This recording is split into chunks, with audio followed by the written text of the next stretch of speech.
Shabbat Shalom, amados irmãos. Queridos, sétima porção, Parashá Vayetze, que significa e partiu e saiu. Está em Bereshit, capítulo 28, a partir do verso 10 até o capítulo 32, verso 2. Temos Haftarah no Taná, em Oséias, capítulo 12, a partir do verso 13 até o capítulo 14, verso 10. Brit Hadashah, Romanos 11, dentre outros. Queridos, capítulo 28, Bereshit, Gênesis, a partir do verso 10. Partiu Jacó de Berseba e seguiu para Arã. Então aqui, nós já temos aqui a visão da escada. Logo na sequência, no capítulo, no verso 18, a coluna que foi erguida, a coluna de Betel, o Beit El. No capítulo 29, o encontro de Jacó com Raquel. A partir do verso 21, Lia e Raquel, os filhos de Jacó. No capítulo 30, o ciúme de Raquel em relação à irmã. O novo pacto que Labão faz com Jacó. No capítulo 31, Jacó recebe a ordem do Eterno para retornar à casa de seus pais. E aí aquele episódio, de fuga, onde Labão acaba seguindo no encalço dele. No encontro, após Labão ter tido um sonho onde o Eterno o advertiu, ele faz uma nova aliança com Jacó. E terminamos no capítulo 32, onde Jacó segue o seu caminho, e havendo visto os anjos de Adonai, ele declarou: este é o acampamento de Adonai, e chamou aquele lugar de Mahanaim. Queridos, sempre primando por princípios práticos, essa história nós a conhecemos bem, ano após ano, felizmente, temos a oportunidade de revisitar cada porção e, obviamente, o Eterno aprofunda um pouco mais de acordo aí com o que precisamos. Então, eu dei a esse estudo o seguinte título: Subindo a Escada, o caminho do Tikkun na vida de um discípulo de Yeshua. Então, qual é o caminho de retificação? Tikkun é retificação. E nós temos aqui, logo na introdução, a Parashá Vayetze, ela abre com Jacó deixando a casa dos pais, fugindo da ira de Esaú, de Esaú. E o próprio Zohar fala o seguinte, que Jacó não está apenas fugindo, ele está sendo conduzido ao exílio para que ele seja transformado. Então, muitas vezes, nós não escolhemos os nossos exílios, mas o Eterno os usa para nos depurar, para nos refinar, para que possamos retificar. São as oportunidades que se nos apresentam no transcurso da vida, onde aí sim, quando nós dependemos do Eterno, nós podemos declarar Ganzu Letová. Todas as coisas cooperam para o bem daqueles que amam ao Eterno e que são chamados segundo o seu propósito. Se estamos debaixo desse propósito, e obviamente se temos o amor pelo Eterno ao ponto de nos colocarmos na situação de dependência dele, de querer obedecer às suas instruções, não importa o que aconteça, aquilo cooperará para o nosso bem. E é interessante que Yeshua nos chama, gente, a carregar o nosso madeiro. O que é carregar esse nosso madeiro? A gente fala muito disso aqui, a exposição, aceitar. Na verdade, carregar o nosso madeiro é aceitar as circunstâncias que o Eterno está utilizando no processo de retificação. Porque tem gente que fala assim: mas por que isso acontece comigo e não acontece com fulano? Por que com Beltrano é diferente? Aceite o seu madeiro. Exponha-se nas circunstâncias que o Eterno te colocou para que você, para que eu, todos nós sejamos retificados, corrigidos, caminhos aplainados. Então essa porção fala muito disso.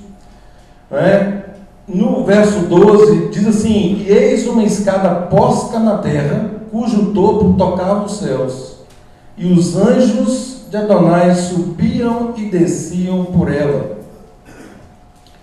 Queridos, essa escada, nós já falamos sobre isso, eu falei agora há pouco, a questão dos degraus, que a nossa caminhada com Deus, ela é por degraus, ela não pode ser per saltum, nós não podemos pretender suprimir etapas. Tem gente que começa no processo de techuvá, ele já quer ensinar, ele quer ser líder. Não pode haver supressão de degraus. O conhecimento é tanto e tão profundo que nós precisamos atentar para as etapas. Somos bebês espirituais. Assim como um bebê começa, você não pode dar um alimento sólido para ele começa com um alimento líquido, leitinho, aí ele vai se fortalecendo, crescendo, se fortalecendo, crescendo, até que ele se torna capaz de digerir um alimento mais sólido. Espiritualmente também é assim. Muitas vezes nós queremos colocar o carro na frente dos bois. A pessoa, ela fica tão empolgada com a beleza da techuvá, e de fato é empolgante, mas nós devemos ter a responsabilidade de entendermos que o Eterno trata conosco por camadas. E essa porção, ela nos ensina muito sobre isso.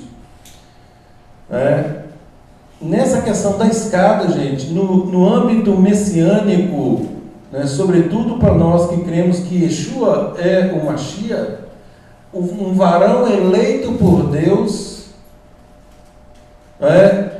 onde o próprio Eterno o nomeia, o elege como Adon e Mashiach, e ungido. O Eterno o ungiu, assim como o Eterno ungiu a Yeshua, o Netzarim, com o Ruach HaKodesh e poder, o qual andou por toda parte fazendo bem e curando a todos os oprimidos do adversário, porque o Eterno era com ele. Quem são os oprimidos pelo adversário?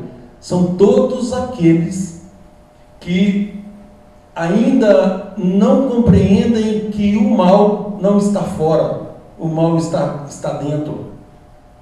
O mal está dentro de nós. Aí ele cerrará aquela inclinação que cada um de nós tem para fazer exatamente o que é contrário às instruções do Eterno. Yeshua vem para curar isso. Como é essa cura? Nós falamos disso a miúde. Essa cura só ocorre pelas chaves que Yeshua nos apresenta, que é a negação de si mesmo, que é a dependência total do Eterno em todas as áreas da nossa vida. Quando nós nos posicionamos como donos de nós mesmos, donos da nossa vontade, fatalmente nós vamos cair, fatalmente. Então, nessa conexão entre céus e terra, Yeshua, messianicamente falando, Yeshua é hoje, sem dúvida alguma, reconhecido como sendo essa escada, esse sonho que Yaakov tem aqui. Yeshua diz lá na Brit Hadashah: e vereis o Filho do Homem, vereis os anjos subindo e descendo sobre o Filho do Homem. João capítulo 1, verso 51. Então hoje essa conexão, conforme Hebreus 1 diz, havendo Deus outrora nos falado de muitas formas, de várias maneiras, falou aos nossos pais pelos profetas, nos últimos dias nos fala pelo seu Filho, por por aquele que é eleito como filho, exatamente pelo padrão de obediência e dependência com o qual Yeshua se coloca. E é exatamente para nos dar exemplo, nos dar um modelo de como agradar o Pai. Então, essa conexão, hoje, sem dúvida alguma, ela é por meio de Yeshua. Yeshua, queridos, ele nos apresenta o reino como reino. Não apenas no sentido figurativo, mas no sentido real de realeza, onde nós temos um rei, que é o Todo-Poderoso, onde nós temos governo, nós temos normas a seguir. Então, empiricamente nós sabemos que para que seja um reino tem que haver um governante, tem que haver um povo, tem que haver um território, e tem que haver normas. Esses são os requisitos de um reino, quaisquer que sejam. E no mundo espiritual não é diferente. Então, Yeshua nos apresenta um reino onde as normas do Eterno é que vão nos reger, ou seja, nós seremos governados por essas normas. Então, reino é sinônimo de governo. E por que é tão difícil compreender isso? A resposta é bem óbvia. A nossa natureza não gosta de ser governada. E é óbvio que eu não estou falando de um governo humano, eu estou falando de uma sujeição às normas daquele que nos criou. E é exatamente isso que começa aqui com Jacó, cumprindo a promessa que o Eterno havia feito a Abraão. E aí nós vamos falar de novo, do Venivrehu, e aí eu aprofundei mais um pouco no estudo da expressão Venivrehu, como sendo uma linguagem, um termo quase que exclusivo da agricultura, significando um enxertio, tal qual Shaul nos aponta lá em Romanos 11. E mais uma vez, gente, isso é maravilhoso, porque é por meio de Yeshua que agora efetivamente é autorizado esse enxertio. Por meio de Yeshua ele concede a autorização para abrir na oliveira verdadeira, tirar ali um pedacinho para pegar a oliveira brava e enxertar ali, para que essa oliveira brava, que somos nós, recebamos da raiz da verdadeira oliveira todo o alimento necessário para que possamos vigorar, e possamos, obviamente, cumprir aquilo que compete à oliveira original. Então isso é precioso. E hoje é por meio de Yeshua que as nossas orações sobem e as respostas descem. Ele declara isso de forma taxativa: tudo que vocês pedirem ao Pai em meu nome, isso será feito para que o nome do Eterno, para que o Eterno seja glorificado. Ou seja, quando Yeshua disse que toda autoridade lhe foi dada, então ele não tinha autoridade, foi dada para ele, então essa autoridade inclui também todas as bênçãos que ele nos deixa. Tudo aquilo que ele nos fala como promessas do Pai. Então, se ele tem autoridade, se ele recebe essa autoridade do Pai, inclusive para perdoar pecados, para se colocar ali como uma parte sacrificial em nosso favor, por óbvio, quem pode o mais, pode o menos. Então, nos colocando-se como um intermediário entre nós e o Eterno, é exatamente a figura dessa escada, esse subir e descer. É por ele e por meio dele é que nós fazemos as orações hoje, e essas orações são levadas ao trono de Deus e que nós recebemos as respectivas respostas. Nós temos aqui esse episódio de Jacó, com relação ao amor da vida dele e o pacto que ele faz com Labão. Em momento algum, para já evitar qualquer tipo de especulação, em momento algum, Jacó apresenta uma vontade de ser polígamo. Em momento algum. O desejo dele, manifestamente, era por Raquel. E aí, circunstancialmente, nós temos aí que lhe foi dada primeiro como esposa Lia. Ora, mas ele não trabalhou 7 anos por Lia. Só que isso lhe é imposto. Imposto pelos costumes e tradições. E aí nós sabemos do resultado disso, que Lia, e aí depois de uma semana ele recebe Raquel, que efetivamente era quem ele amava, e aí ele tem que trabalhar mais 7 anos, e aí também das duas vieram mais 2, as 2 servas, cada uma de uma. Ou seja, nós temos aí Jacó tendo 4 esposas. E a despeito, gente, porque às vezes a pessoa vê um episódio descrito na Bíblia e tira conclusões precipitadas. Ora, então é permitido ter 4 esposas? É óbvio que não. É óbvio que não. A origem, o plano original de Deus, Deus está aqui agora numa reconstrução do propósito original. O Eterno está em plena formação de um povo, um povo que se lhe submetesse.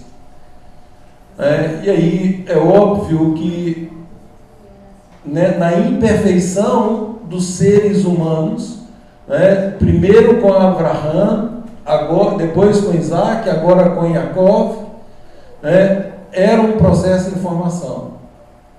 E obviamente as circunstâncias aceleraram o processo. 4 esposas, 12 tribos, quase que numa única geração. Era exatamente o plano do Eterno, que essa geração fosse formada, que se desse prosseguimento à promessa que havia sido feita a Abraão. Ora, então o Eterno aprovou? Não, ele permitiu. Ele permitiu, circunstancialmente ele permitiu. E aí, queridos, nós sabemos que isso também trouxe muita aflição para Jacó. As mulheres viviam ali disputando entre elas. Então isso não é salutar, mas ele acabou tendo que lidar com essa multiplicidade, de modo a cumprir o propósito de Deus. Então, o fato de isso ter acontecido não significa que foi um plano de Deus nesse sentido, porque Deus não se contradiz em seus princípios. E se nós tomarmos isso, as pessoas falam assim, então nós podemos ter várias esposas. E lembrando, queridos, mais uma vez, como eu já disse, num processo de informação, nós temos aí, mais de 1000 anos depois, o surgimento do Mashiach, que, como eu disse, inaugura ali, nos apresenta, reapresenta o plano de Deus, o reino de Deus, com o propósito de restaurar também a originalidade. E esse assunto de casamento, Yeshua é taxativo em relação a isso, como já estudamos várias vezes. Não ouviste como foi no princípio, que Deus fez homem e mulher, e aquilo que Deus une, não pode, o homem não pode separar. Ou seja, o princípio da indissolubilidade, o princípio da unicidade, né? Um homem e uma mulher, ele é agora restaurado. Então, essa é a tônica que nós devemos trabalhar com ela, e não olhar para essa história e pensar, né, que as coisas podem ser dessa forma, que o Eterno, ele pode sim permitir ou voltar a permitir a poligamia. Então, como está em Hebreus, né, que tudo que foi dito anteriormente, hoje o Eterno nos fala, ou nos falou pelo Filho, está tudo registrado. Então nós seguimos essas instruções. A restauração do reino perpassa obrigatoriamente por nosso Mashiach Yeshua.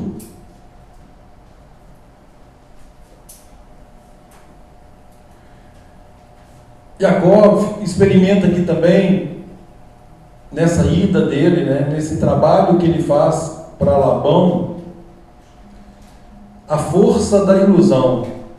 Assim como ele enganou o pai, se passando por primogênito, né, isso aí houve um pacto entre ele e a mãe, né, aqui também ele é enganado, ele trabalha por Raquel e recebe Lia. E isso resultou mais 7 anos, ou seja, trabalhou 14 anos pelas esposas, e depois ainda trabalhou mais 6 pela questão material. Então ele trabalha ali sendo enganado por 20 anos.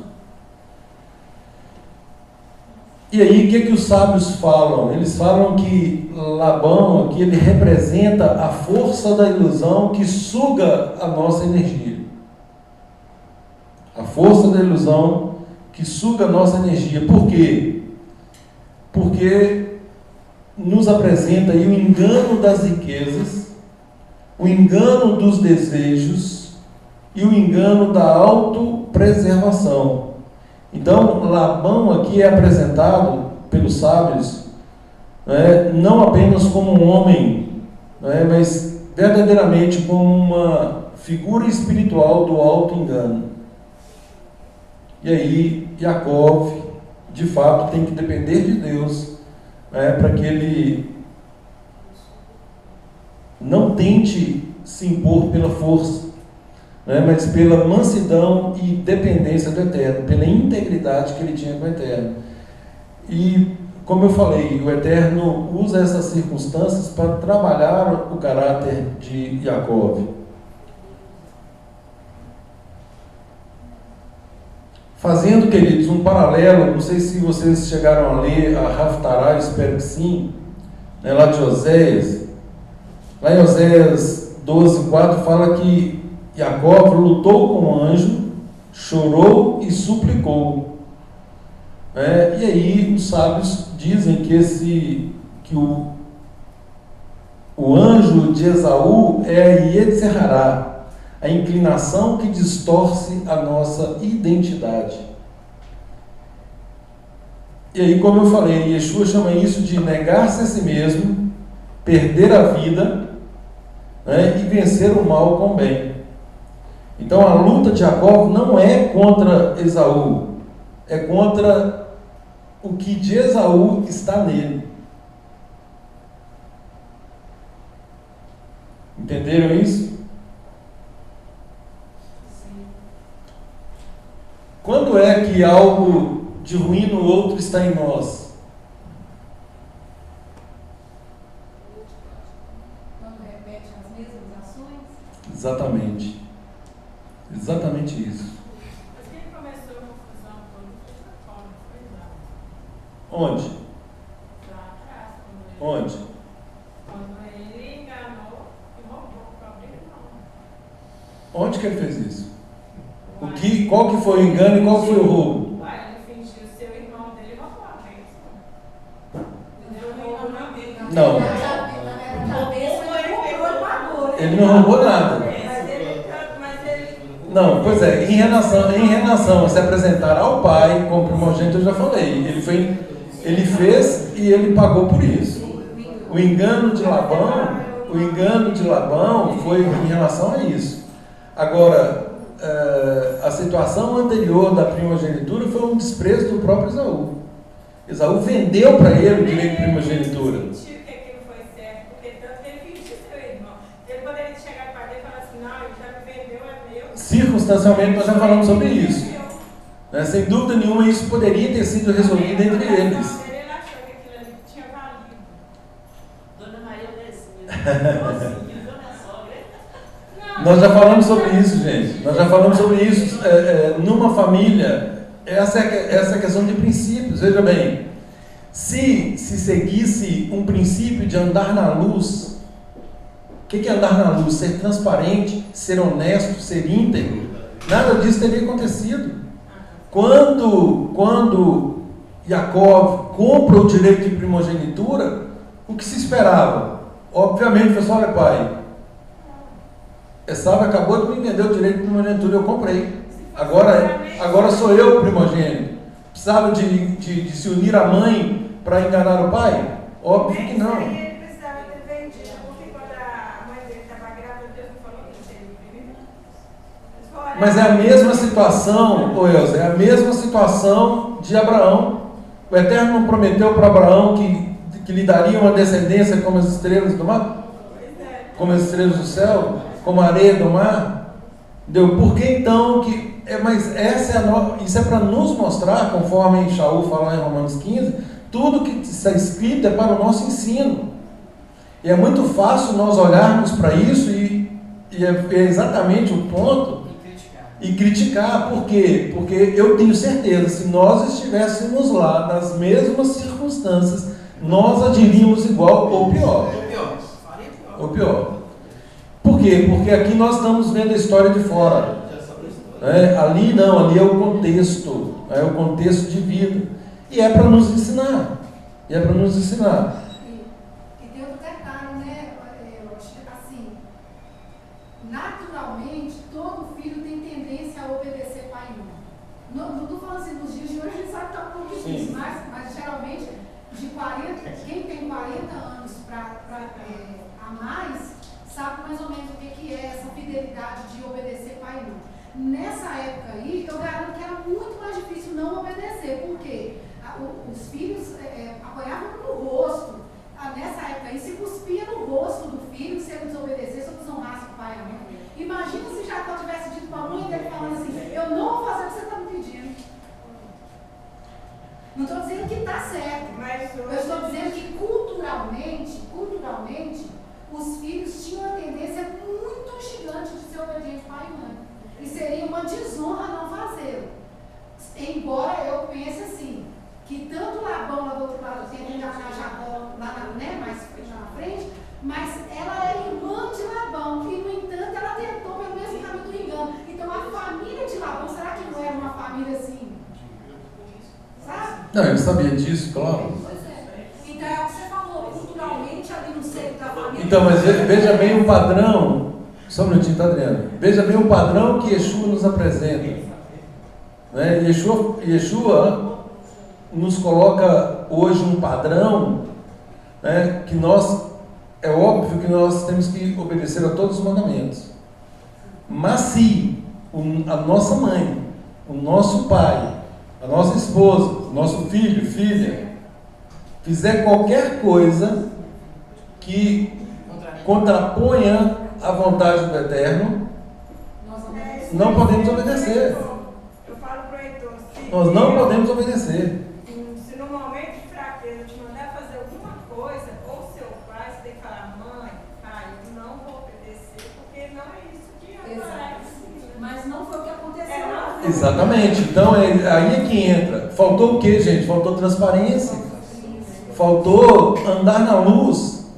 Né? Um problema familiar que poderia ter sido resolvido. E se tivesse havido essa conversa, Jacó não precisava sair da forma como ele saiu, viver 20 anos com a culpa, e aí na próxima porção nós vamos ver isso, no partir do verso 3 do capítulo 32, ele todo temeroso de encontrar o irmão.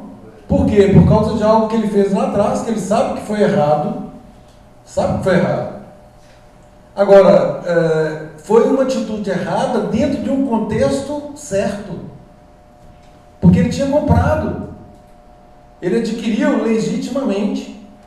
Pois não. Eu gosto de pensar sempre, quando a gente lê essas passagens assim, controversas em relação à natureza humana e santidade, é que Deus estava pondo ordem no mundo. Claro, isso mesmo. O mundo lá, com a queda lá do homem no paraíso, ele se corrompeu todo. Então Deus escolheu Abraão, 18 séculos antes de Yeshua, lá na Mesopotâmia, levantou Abraão, revelou aí que só tem Deus, né? E começou a restaurar a humanidade. Então é uma história de pecadores como a gente. Ninguém ali tinha entendimento ainda assim. Né? Pleno, Veio culminar, como você disse hoje em Hebreus, né? Yeshua veio, se manifestou, né? Então a gente não pode exigir a perfeição. É a história dos pecadores sendo consertados. Exatamente isso. E não podemos pegar isso de forma literal como exemplo para nós. Conforme eu falei em relação à poligamia. Pois não, Adriana? Eu lembrei que na hora que eu estava meditando em casa, uma passagem onde o próprio Deus falou com a Rívika, quando estava lá a luta dos gêmeos do ventre, é isso que eu falo, né? Ele já tinha falado com a Rívika que o maior... Conforme eu falei, do mesmo jeito que Deus falou com Abraão e Sara que lhe daria um filho. Para que vai circunstancialmente dar um jeitinho para Deus? Aconteceu para ter o propósito. Ué, então, O propósito aconteceria de qualquer jeito. o propósito de Deus jamais pode ser frustrado. Jamais pode ser frustrado. Entendeu? Era o propósito do Jacó, serviu Isaú, serviu Jacó. Claro, isso ia acontecer. O problema é que nós vemos as promessas de Deus e nós queremos dar o nosso jeitinho. Ainda mais o brasileiro, né? O brasileiro é o expert em jeitinho. Não, deixa eu dar uma mãozinha para Deus aqui, para esse negócio acontecer mais E rápido. o que acontece? Acaba que vai surgir situações, é meio como se Deus tivesse que reformular de novo para a promessa dele continuar viva. Aí ele tem que criar novas situações, você vai ter que experimentar novas situações para romper o que está errado para poder voltar. Gente, veja bem, qual que era o propósito do Eterno em relação ao povo lá na frente, né? Tirando o povo do Egito? Era tirar o povo do Egito e levar para Canaã. Um percurso que se faz normalmente, da forma como ele estava fazendo, em 2 semanas. 2 semanas. Mas o comportamento do povo, a reação do povo ali às instruções, né, a rebelião, resultou em quê? 40 anos de caminhada no deserto. É diferente hoje, né, amor? Às vezes Deus tem uma bênção para um de nós aqui, para cada um, e a gente demora tanto no processo de ajuste, de alinhamento de vida, que o negócio demora anos para esse. Então, isso, gente, está escrito para o nosso ensino, é modelo para nós. Muitos exemplos de como fazer e muitos exemplos de como não fazer. Entendeu? Então, nós temos que clamar a Deus por sabedoria para extrairmos do texto os princípios, conforme eu comecei falando aqui. Vamos pegar os princípios de aplicação prática para nós, porque a história nós conhecemos. A história nós já conhecemos. Deu errado também. O que é certo, o que é errado e tal, nós identificamos muito fácil. Nós identificamos e apontamos. Vai lá, senta lá. Vai ser quem? Entendeu? Mas isso, gente, é para que nós olhemos a situação, né, e tomemos aí todas as medidas preventivas para que não aconteça conosco. Então, quando eu falei aqui sobre a luta de Jacó, aquele sentimento, aquele medo que ele estava de Esaú, né, na verdade, por que ele tinha tanto medo? É exatamente porque dentro dele tinha a mesma índole. A mesma índole. Ele próprio se julgou. Né? Tanto é que, felizmente, né, nós vamos ver isso na próxima porção, felizmente o tempo ali tratou as feridas. E aquilo que ele esperava que acontecesse, né, esse medo dele, essa culpa que ele carregou por mais de 20 anos, né, não se materializou. Ele se preparou bem para um eventual confronto.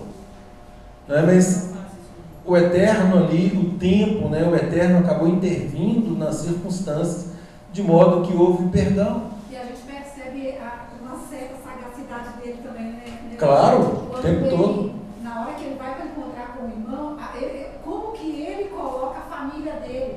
Ele posiciona. Estrategicamente, Exato. ele Tipo assim, vai chegar prepara na- tudo. Na Raquel e José, e ele já, né, no caso assim, na família.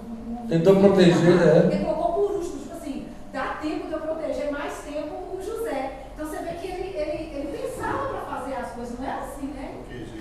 É. Não, tudo estrategicamente.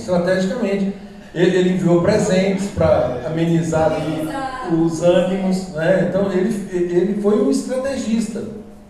Mas é aquela coisa, né? O coração do homem faz planos, mas a resposta vem da terra. Uma coisa que eu gosto muito de pensar em toda essa história também é a questão do legado espiritual que Esaú não valorizava, né? Ele sabia que era dele a responsabilidade de ser o líder da família, o patriarca, depois que o pai partisse. E esse legado é muito importante porque esse legado é que vai manter a promessa de em ti serão benditas todas as nações. Isso mesmo. Então, isso é tão importante porque o Messias virá dessa linhagem.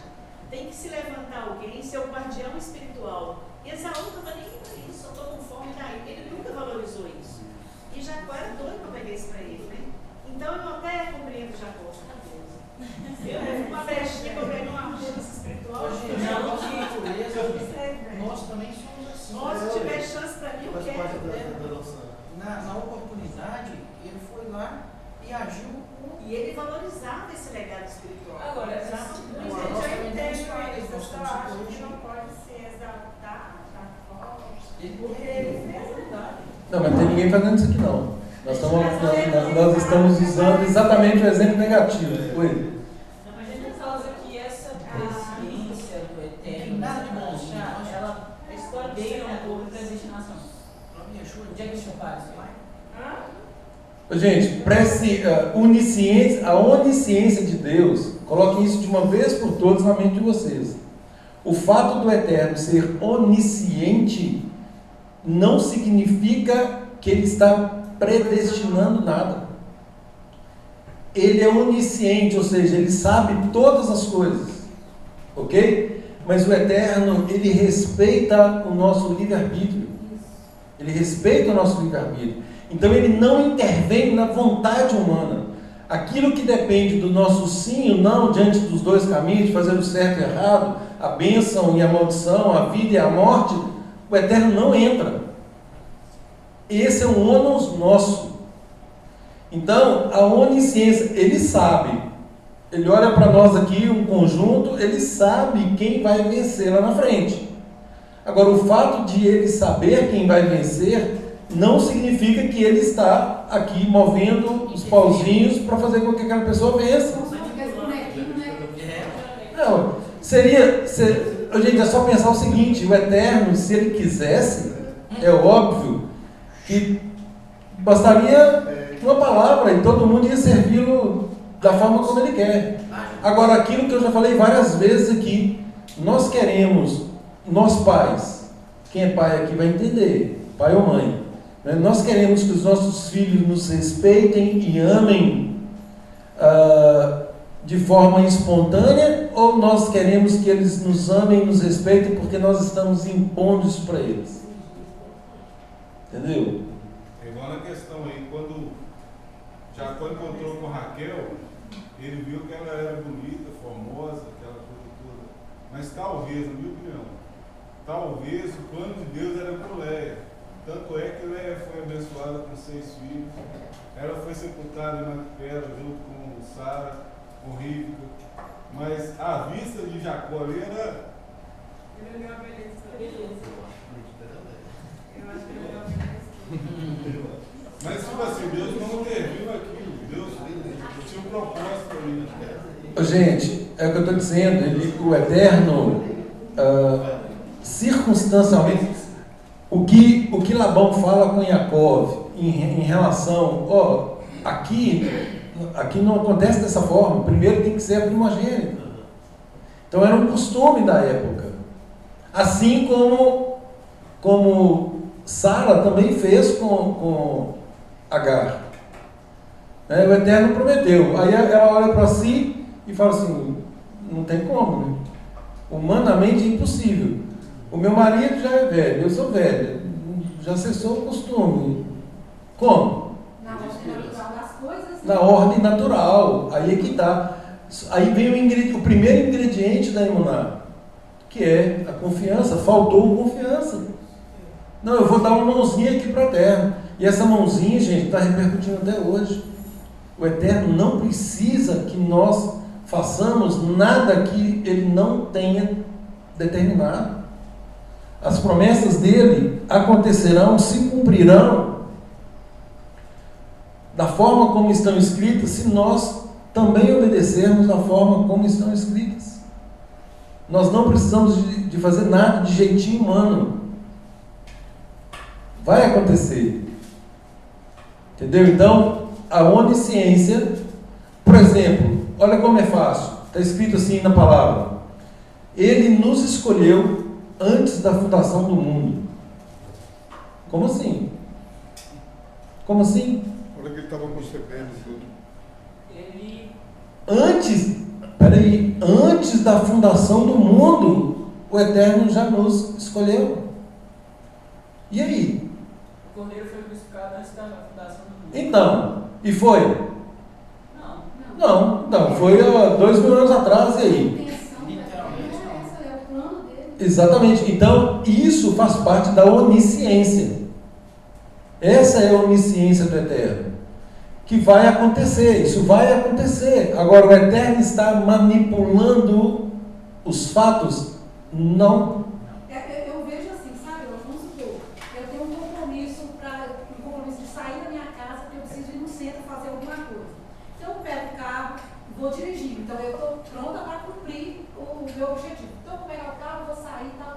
Quando chegou no meio do caminho, tinha lá uns policiais que estavam fazendo blitz, ou tinha a rua, ficou interrompida por um bueiro, por obras. Eu tive que fazer um desvio. A situação me obriga a escolher um novo caminho, mas não significa que eu não vou ter que ir na praça cumprir o meu objetivo. Então, o Eterno tinha isso, a promessa para Abraão, de todo jeito, a promessa ia cumprir, independente da escolha do ser humano. Gente, trazendo isso para mais perto, veja o que Yeshua fala do traidor, que naquele caso foi Judas. Né? O que já estava determinado para Yeshua é que ele seria entregue na mão de ímpios. Isso já estava determinado. Ele tinha que cumprir ali o plano de Deus. Agora, o que ele fala? Ai daquele, por meio de quem ele seria traído. E aí alguém fala assim: mas nesse caso aí, o próprio Eterno, então, colocou Judas, porque não, nada disso, foi uma escolha. Isso ia acontecer de outro modo, se não fosse dessa forma. O que ia acontecer? Conforme Jó fala, os planos de Deus, gente, jamais podem ser frustrados. Vai acontecer da forma como Ele quer que aconteça. Agora, se nós intervirmos naquilo ali, o resultado vai acontecer do mesmo jeito, e aí, dependendo da nossa intervenção, nós sofreremos as punições. Do jeito que aconteceu com Sara, do jeito que aconteceu aqui. Entendeu? Porque um agir humano, se, conforme eu falei, voltando mais um pouco, se houvesse transparência, a mãe, por exemplo, quando bolou todo esse plano, e a gente olha para aquilo ali e fala: gente, tem que ter sido um negócio perfeito demais para enganar o pai. Cheiro, toque, né? Os sentidos todos, a voz, não, você vê que todos os sentidos, audição, olfato, visão ele estava debilitado, né? Mas todos, até paladar, porque ele comeu da comida. Então, assim, todos os sentidos envolvidos para detectar ali alguma coisa errada, e ele sabia que tem alguma coisa que não está batendo. Não seria melhor se Rivka, nesse momento, peraí, vamos abrir o jogo aqui,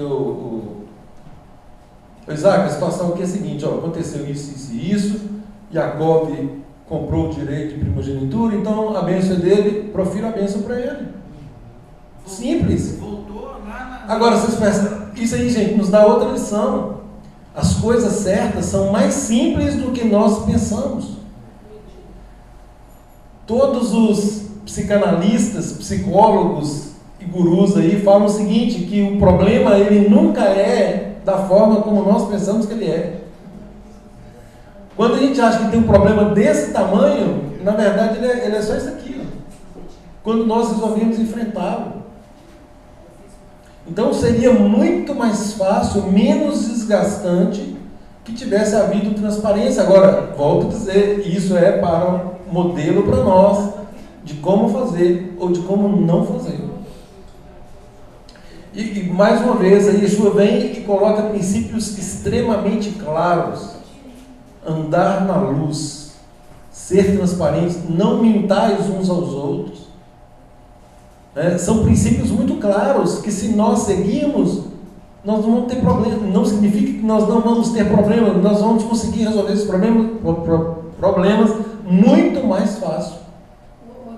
E o Rodrigo falou uma coisa que é verdade, assim, se a gente tivesse na mesma situação, será que a gente não faria às vezes até pior? Sim, claro. E é para a gente pensar mesmo, porque eu me lembro de ver de relatos da nossa infância mesmo, que às vezes o pai chegava, a mãe chegava e dava uma coisa para a criança. E aí dava para um e ia dar a mesma coisa para o outro. Aí o outro falava assim, eu não quero isso não. Aí falava, não, eu não quero. Aí quando via dando para o irmão, falava, não, mas eu quero, é meu. A gente tem essa facilidade, cara.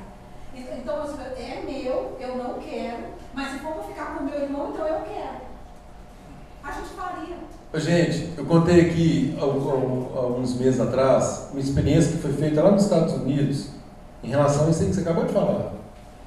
Tipo assim, pegou um grupo de trabalhadores numa determinada fábrica e falou assim, olha, vocês vão ganhar $20 mil de premiação, mas para que vocês ganhem os $20 mil, nós vamos dar o mesmo valor, ou até um pouco menos, para a equipe tal. Aquela equipe que ia se beneficiar, na hora que tomou conhecimento que também os outros seriam beneficiados, o que eles fizeram? Como isso, gente? A gente cairia fácil. Não permitir, se você vai dar para o outro, você não precisa dar para mim. Eles abriram mão de ganhar para que o outro não ganhasse. Vejam o que é a natureza humana. Vejam o que é a natureza humana. Isso foi um teste feito que aconteceu exatamente isso. Eles abriram mão da recompensa porque, ao serem recompensados, eles sabiam que automaticamente a condição era que, se eles recebessem, os outros também receberiam. E eles, veja bem, ao invés de olharem para eles, para o benefício próprio, eles não quiseram que os outros fossem beneficiados. Aquele pagamento que Yeshua dá naquela palavra, naquele conta, dos trabalhadores a ver de Sim. Aí ele vai dar recompensa no final, a mesma recompensa para todo Sim. mundo. E os primeiros reclamam de ter trabalhado mais. A gente não aceita. Pois é, mas aí, veja bem, o que foi combinado? Não é assim? Uma jornada de trabalho. É igual ele falou, professor, mas peraí, eu combinei, foi isso aqui com você, onde que eu estou sendo injusto? Sim. Entendeu? Então, aos olhos da pessoa, professor, mas peraí, eu trabalhei 12 horas. O cara chegou aqui e trabalhou 1 hora. E aí ele vai receber igual a mim? Não, esse não é o ponto. O ponto é que o que foi combinado, ele pagou. E Yeshua fala o quê? Quer dizer que então, porque você é mau, eu também tenho que ser mau? Exatamente. Por isso que ele é uma magia. Gente, são princípios que nós temos que atentar, para que nós possamos retificar. Nós estamos em um processo de retificação. O nome Tikkun Hanefesh, retificação de vida, retificação da alma, veio do coração de Deus para nós, porque exatamente essa é a nossa missão. Estamos aqui num corpo, para que um ajude o outro nesse processo de retificação. Por quê? Porque nós objetivamos obter a aprovação de Deus, e nós não vamos obter se o próprio corpo não ficar bem ajustado e vinculado, conforme fala na Brit Hadashah, edificando uns aos outros Edificar é construir, gente, não destruir. Não é eu não vou fazer porque se eu fizer o antes vai ser beneficiado. Espera aí. Eu tenho que querer o bem para ele. Eu penso no bem dele, eu penso o melhor para ele. Eu penso o melhor dele. São princípios. E está tudo na Bíblia chave. Pense o melhor do seu irmão. Às vezes eu falo isso muito lá em casa, mas não, porque a gente tem a tendência de especular, né? Mas isso está parecendo e agiu assim, ou seja, opa, cuidado com ou seja, porque isso nós fazemos um pré-julgamento fora de um contexto que pode não condizer com a realidade e aquilo depois pode nos dar problema. Só quem está envolvido circunstancialmente é capaz de tomar a decisão. É o que eu falei. Se nós estivéssemos lá, naquelas condições, nas mesmas condições, nós faríamos as mesmas coisas, ou até piores. Fala, Adriana. Esse mal que a gente deseja para o próximo é a mesma opressão do diabo, né? Seria, se comparar, cara, eu escrevi que os oprimidos diabos são todos aqueles que não enxergam o mal dentro de si mesmos. Exatamente isso. Então esse mal de não querer fazer para o próximo é essa opressão. E não querer retificar, entendeu? Porque se nós identificarmos, e objetivarmos a retificação, esse é o propósito. O problema é que a pessoa identifica e ela não quer mudar. É o caso que eu citei aqui agora. Não, para eu ganhar, o outro vai ganhar também? E se eu não ganhar? Não, eu não vou dar para o outro. Então também eu não quero, não. Olha que loucura. É uma loucura. Isso é uma cobiça humana, é isso que Tiago fala lá na carta, Jacó fala na carta dele, de que a cobiça, ela se manifesta e aí isso produz o pecado. E o pecado, uma vez consumado, gera morte. Gente, o quinto movimento aqui é a questão do retorno de Jacó. Ele recebe agora uma ordem divina para voltar. Gênesis 31:3, retorna à terra dos seus pais e eu estarei contigo. Eu fiz uma observação quando eu estava lendo, deixa eu só voltar aqui um pouquinho. Quando o voto de Jacó, no verso 20 do capítulo 28, fez também Jacó um voto dizendo, se Deus for comigo. E aí quando eu li, eu falei assim, mas por que Jacó está declarando uma condicionante, sendo que já tinha havido aqui,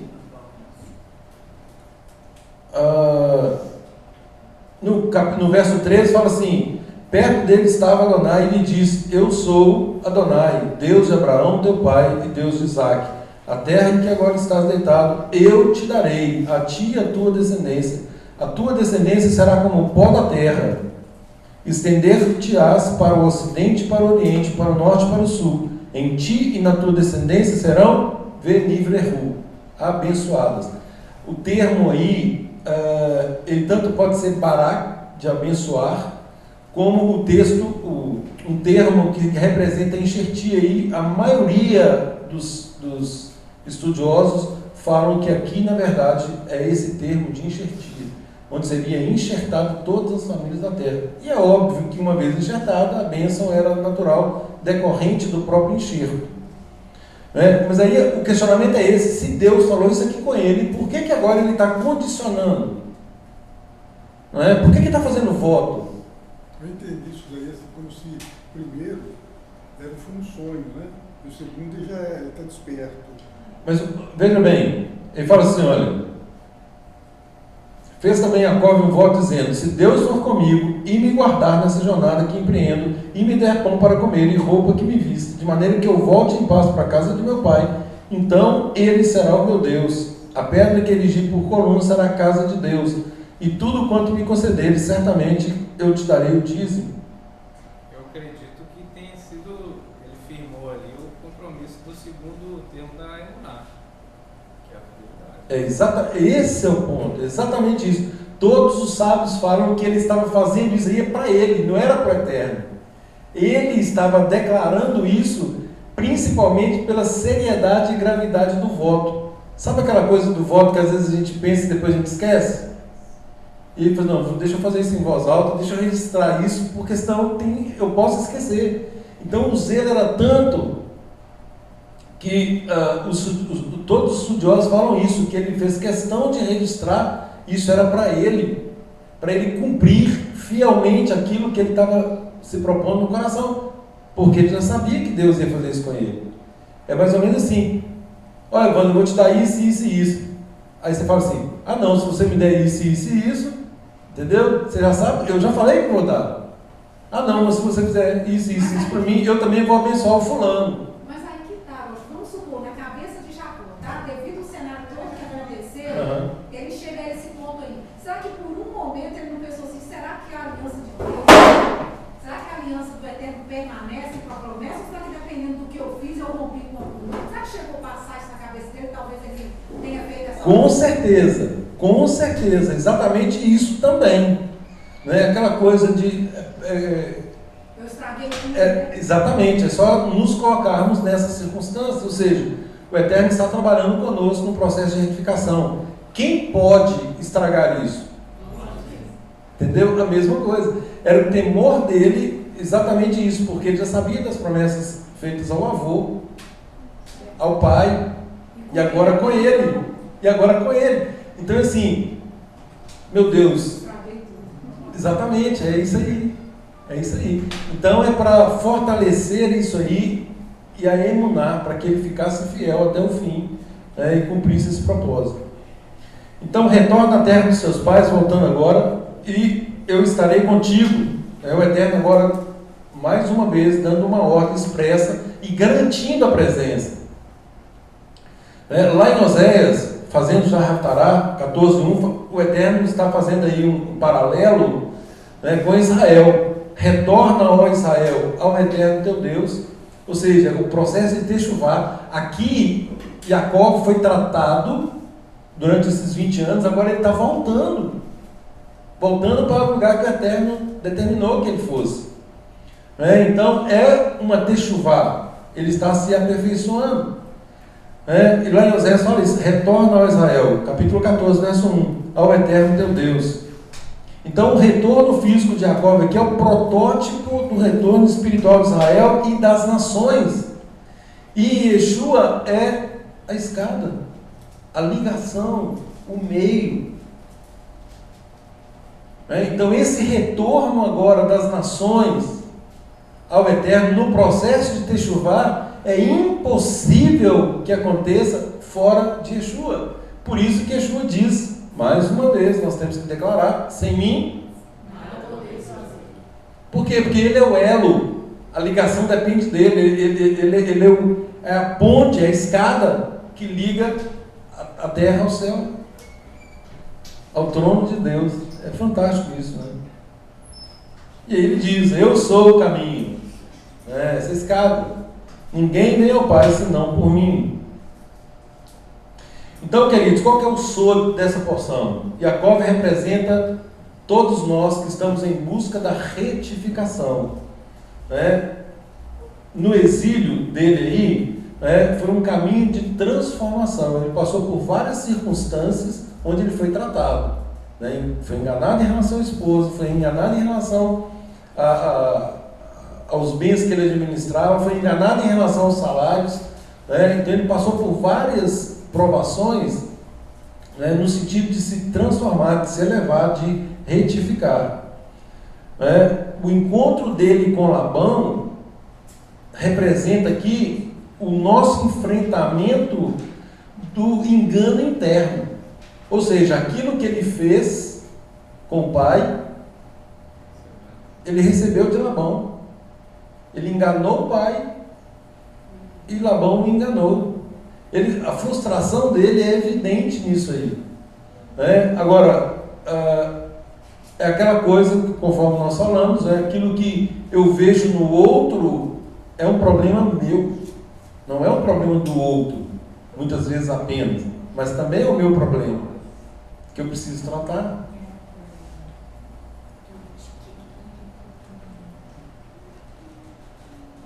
a luta, né, que ele passou, sem dúvida alguma, uma batalha espiritual, e o seu retorno, obedecendo isso aqui, é a nossa Techuvá em Yeshua.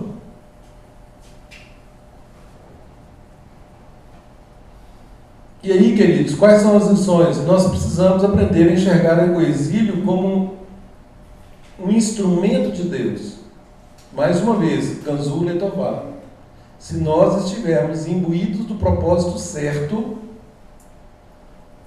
podemos ficar tranquilos. Podemos chamar de deserto também, né? Sim, exatamente. Exílio, deserto, são os locais onde o Eterno nos trata. E aí, se nós estamos sendo tratados, se estamos merecendo a atenção do Eterno para tratamento, nós estamos na condição de quê? Filhos. Porque se formos considerados bastardos, Ele não nos trata mais. Ele nos entrega a nós mesmos. Então isso é fantástico, né? E outra coisa, gente, não existe Ganzul Letová. Se estamos passando, tem um propósito. É identificar o propósito. Yeshua passou pelo que ele passou. Qual era o propósito? Ainda que nós façamos a mesma oração ao Pai: Senhor, tem como o Senhor me poupar disso? Mas se não tiver, seja feita a tua vontade. Seja feita a tua vontade. Essa é a fraqueza humana que está em nós. Eu sei que eu vou ter que passar, mas Senhor, me poupa desse negócio. Mas você sabe qual que é a diferença que eu vejo nisso aí? Me corrija se eu estiver errado. É que às vezes, muitas situações que nós estamos envolvidos, é culpa nossa mesmo. Então, às vezes, fazer uma oração dessa fica até complicado. Porque no caso de Yeshua, ele não tinha essa dívida. Não, verdade. E nós, às vezes, estamos pagando o preço de uma dívida que temos. Sim. Então, é lógico que talvez Deus não vai dar o livramento total. Talvez Ele possa aliviar a nossa dor. Aí eu penso assim, não sei, se eu estiver errado. Então, nós conversávamos sobre isso à mesa hoje. Nós fomos instruídos aqui durante 2000 anos, né, de sempre buscar, além de nós, a responsabilidade, ou até transferir para a terceira pessoa, né? E nós ouvimos isso a miúde. Foi o diabo. Sempre o diabo. Sempre o diabo. O diabo tem nada com isso. Não tem nada com isso. É a própria pessoa, mas ela atribui a outrem. É um princípio de responsabilidade. Então, se a pessoa ela não se reconhece dessa forma, a retificação ela não acontece na integralidade. Ela precisa. É isso que Shaul combate o tempo todo e que muita gente não compreende. Nós não somos vítimas, né? Nós Claro que não. o que nós Claro, exatamente. Tudo que o homem semear, isso você fará. Tem uma dura verdade que a gente tem que aceitar, né? E aí olha a aplicação prática. Parem de perguntar por que isso aconteceu. Por que foi acontecer isso? Para com isso. Na verdade, é como eu cheguei nisso, né? A verdade é o que o Eterno está querendo retificar em mim. Nessa situação, o que eu posso melhorar? Tem um bem escondido aí, oportunidade para a gente se Ganzul Letová, tem um bem escondido aí. Todo problema que a gente passa tem uma oportunidade dele. Ganzul Letová. Gente, é maravilhoso, porque se nós agirmos dessa forma, nós vamos acelerar. Eu falei sobre isso, né, na semana passada, com vocês aqui, por vídeo, né? Emuná ativa, gente. O conceito de emuná é um conceito que nos impele, nos impulsiona a agir imediatamente, velozmente, e não aquele negócio inerte. É impossível, presta atenção nisso, é impossível que alguém que tenha noção do reino de Deus, por isso que Yeshua fala que é semelhante a um tesouro, a pessoa vai abrir mão de qualquer coisa para adquirir aquilo ali. É impossível ficar indiferente ou inerte, ou naquela lentidão. É impossível. Por quê? Porque o que tem que fazer rápido, retificar o mais rápido. Claro, dentro do seu degrau. Não é fazer rápido para querer pular etapas. Mas aí isso tem a ver com o tempo decorrido. Né? Porque também não justifica. Né? A pessoa, por exemplo, numa escada aí, a pessoa vai demorar 1 ano para subir cada degrau. Ela fica 10 anos no primeiro degrau. E não deixa o outro subir. Exatamente, ainda impede a passagem para outro.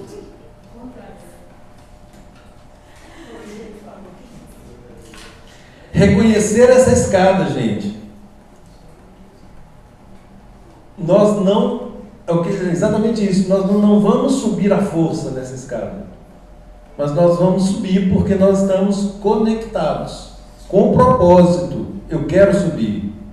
É a porta, eu quero entrar. A porta é estreita, eu quero passar por essa porta. Ou se você passar, o caminho é apertado. Não, tem outro caminho? Não tem. Então eu vou ter que passar pela porta estreita e eu vou ter que andar nesse caminho apertado. É aquilo que você falou, tem gente que parar na porta assim e falar, não, o caminho é apertado, você quer passar? Não tem como passar. Ô, gente, nós fomos para o Egito, eu e Maria Lúcia. Nós subimos o pseudo Monte Sinai meia-noite. Pergunta para ela. E é de noite de propósito, por vários motivos. E um deles é para que a pessoa não tenha noção exata do perigo que é. Porque o negócio é um caminho tão estreito que tem um guia que vai guiando e ele fala, cuidado. Aí, ok, a gente vai subindo ali guiado. São 6 horas de caminhada, morro acima. 6 horas. Nós começamos meia-noite, chegamos 6 horas da manhã lá. Aí fizemos lá uma adoração lá no alto e tal, e voltamos, agora com a luz do dia. Na hora que gente, nós passamos aqui. Abismo de um lado, abismo do outro, que loucura! Ou seja, senão ninguém vai, né? Sem consciência não vai. Aí eu fico pensando nesse caminho, né, que nos é apresentado, é mais ou menos assim. Nós devemos olhar para o guia, não questionarmos circunstâncias, vamos continuar com o olho no guia. Quem é o guia? Nosso mestre, nosso guia. A palavra fala que ele nos toma pela mão. O rabino dos rabinos. Sem dúvida. Não segue os mandamentos, cai no abismo. Exatamente. Se houver se perder a conexão com Yeshua, meu amigo, tira os olhos do guia, a pessoa despenca lá de cima. Não, e é um abismo mesmo. O que aconteceu com aquela moça, né, há pouco tempo? Exato. Não vai querer tirar selfie lá.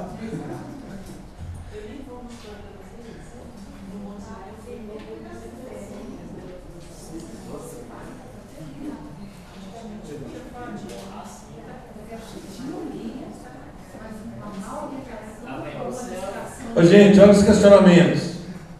Onde eu ainda estou enganando a mim mesmo? Aqui fazendo uma alusão a Labão, desmascarando o Labão interior, né? Onde eu ainda estou me sabotando? Falando que o metabolismo é lento. Não emagrece por isso. Ô, gente, vocês sabem o que é autossabotagem, né? Quer dizer, onde estamos agindo dessa forma? Onde estamos agindo dessa forma? A gente mesmo se auto-sabota, a gente sabe que deve. Ô, gente, transgressão é um princípio que fala assim: olha, aquele que sabe que deve fazer o bem e não faz, nisso peca, está pecando. Isso é auto-sabotagem. Por quê? Porque você sabe que tem que fazer. Né? É o empregado que sabe que tem que cumprir uma tarefa e ele procrastina. É uma esposa que sabe que tem que fazer uma determinada tarefa dentro de casa e ela não faz. Por exemplo, alimentar os filhos, colocar os filhos em condição de escola, orientar, enfim.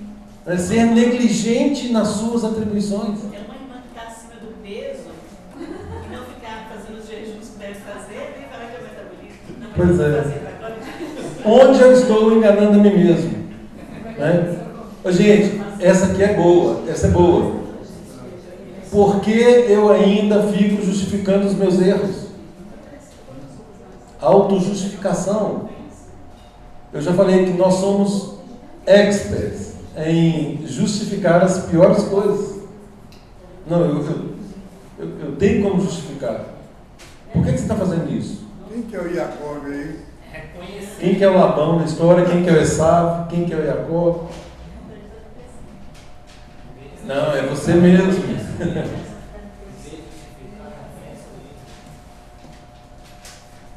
O que significa Labão, gente? Vem de Labão. Olha aí. Branco. Branquinho por fora. Yeshua chama isso de quê? Sepulcro caiado. Ele é branquinho por fora, mas por dentro tem engano. Olha aí.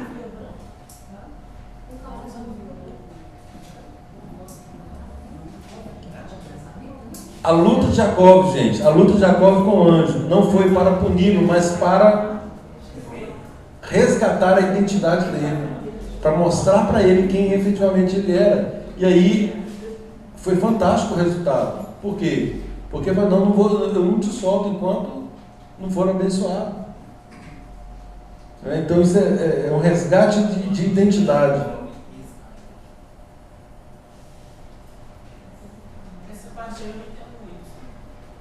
O que você não entendeu especificamente? Por causa que ele está lutando com o anjo lá, e o anjo fala, você lutou com Deus e venceu. Como assim?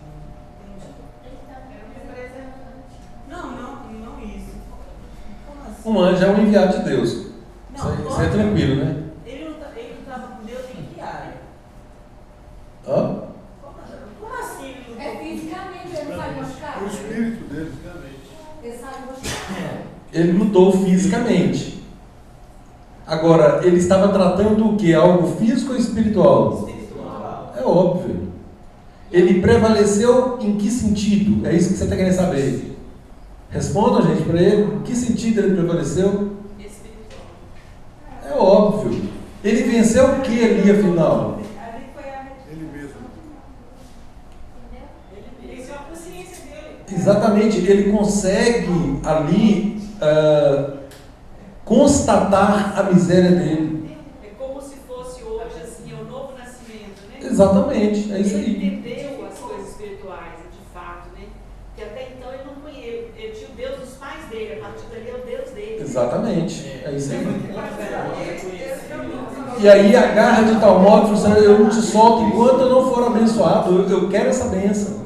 A partir dali, ele agiu de uma maneira completamente diferente, assumindo Deus as mudou o mundo. consequências e... Tanto é que ele recebe um novo nome. Deus mudou todo mundo. E se ele não vencesse aquela batalha, ele continuaria a mesma coisa. Exatamente. E nós temos essa batalha. E aí, gente, esse é o ponto. Ó. Todos nós temos uma batalha a vencer, Todos nós temos que nascer de novo. sem dúvida. Sem dúvida. E quem não nascer de novo não vai entrar no reino. Lembrando que o Eterno vai nos ajudar nessa batalha. Não Ô, pode gente, ter fé. Techuvá não é um evento único. Techuvá é o quê? Um processo. Um processo, um retorno constante, diário. Por isso que fala, aquele que está de pé, cuide. Para que não caia. Ele pensa.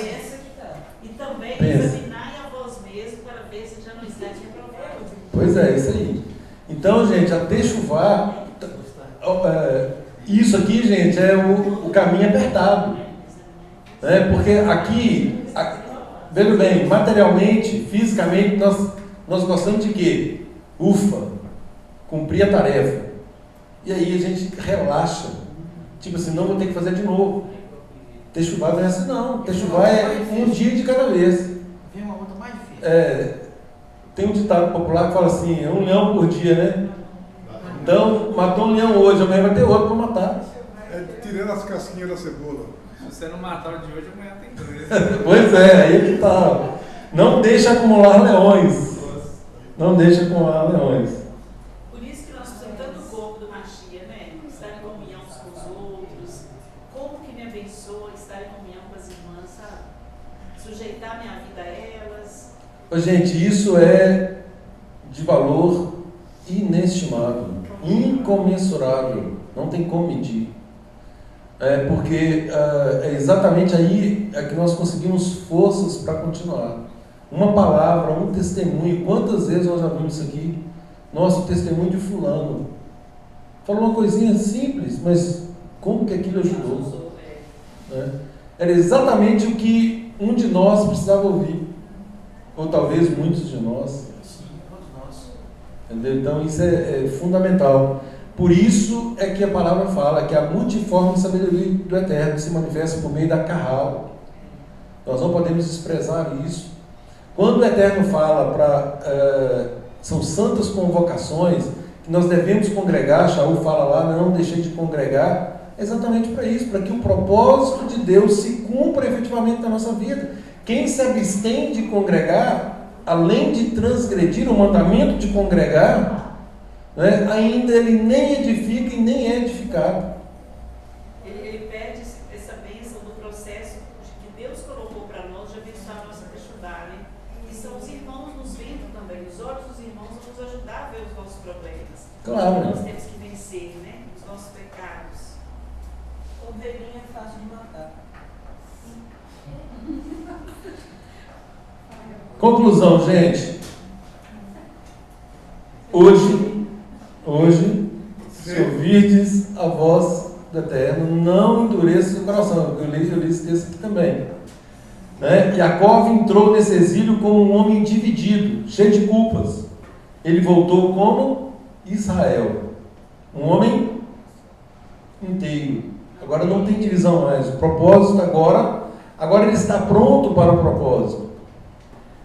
E no nosso caso, Yeshua nos dá todas as chaves para esse processo de retorno, para o processo de Teshuvah, que é descobrir. Primeira coisa é que nós compreendamos a nossa natureza, que há uma inclinação ruim em nós, que ela precisa ser tratada. Eu falava com um irmão lá à mesa hoje. Nós não temos condições. O que o pecado fez em nós? Ele nos destruiu. É por isso que nós precisamos de alguém para suprir essa destruição, porque senão todos nós seremos fatalmente condenados. O pecado, ele fez com que nós não deixemos de pecar. Explico. Nós não temos condições de prometer ao Eterno hoje, Senhor, nunca mais vou cometer um único pecado contra o Senhor. É impossível, porque nós pecamos pensando, falando, agindo e deixando de agir. Então, se nós formos expert em 3 áreas, e só no como é que nós vamos controlar os pensamentos? Tem como, lógico, mas assim, são 4 áreas de pecado, de vulnerabilidades. Então é impossível por causa da nossa natureza. E se é impossível, o Eterno, que é santo, ele não admite nenhum pecado. Nenhum. Então, quem vai se salvar? Ninguém, não há nenhum justo sequer. Então, e aí a palavra responde isso: não há nenhum justo, nenhum sequer, todos se extraviaram, a uma se fizeram inúteis. Então, onde está a nossa utilidade? Onde ela é resgatada? No sacrifício de Yeshua. Então ele é que nos justifica pelo sacrifício dele, e aí sim, todo deficiente em termos de pecado, ele paga a conta está paga, e é por isso que nós temos condições de passar, porque senão ninguém passaria. Ninguém. Então, queridos, descobrir isso, resgatar a nossa identidade como filhos do reino, e nos esforçarmos agora, nesses degraus, subindo um a um, passando por essa porta estreita e por esse caminho apertado. E o Eterno nos diz o quê? Eu estarei contigo. Eu estarei contigo. E Yeshua repete lá no capítulo 28, 20: eu estarei convosco até o fim dos tempos. Que o Eterno nos abençoe, nos capacite, que nós tenhamos aí a plena consciência do nosso propósito, que nós possamos, com esses princípios, nos elevar um pouco mais, retificar aquilo que precisa ser retificado, né, e assim cumprimos o papel que o Eterno tem para nós. Shabbat shalom a todos.